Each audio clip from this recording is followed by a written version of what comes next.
So we're on Newton Park. That's the main campus for Basketball University, right? That's where we live. That's been our spiritual home, our physical home. And it's now the entire Compton building has become our place. We kind of interlinked very closely geographically with all the other spaces we have. Music Labs is next door to this room, which is the Hive, and then upstairs is the Arc, the kind of audio-visual space. So we kind of have this interconnectivity that happens, right? So we're not really as kind of on the back foot as it would have been for like lots of things. We kind of stepped in the future, and I think that's been a big part of making this happen and why it's here. Kind of having a hub as it was, I think that's really creatively nurturing as well as like, it just makes sense.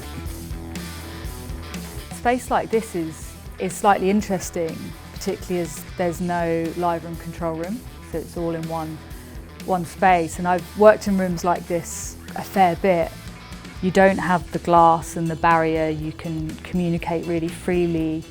It can be a great space to write in because you just get up from the desk and the piano's there and the drum kit's there. You can just quite quickly grab whatever you need to start making things. It's kind of unique. I don't think any other education place has a room that like functions like this or is spec like this. So I definitely think it's going to be like a showpiece, but also is really useful for us.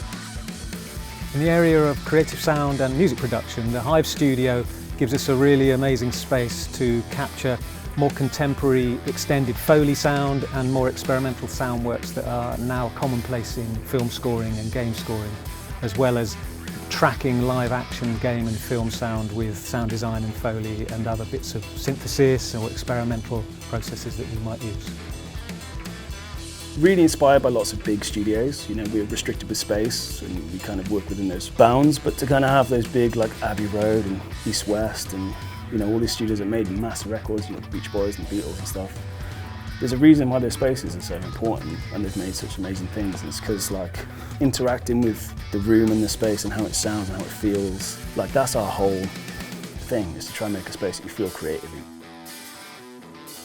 This studio has so many like classic pieces, whether that's the instruments, like there's Fender amps and Marshall amps and 2 Rock, and then to the gear of having a Neve console and all of the outboard.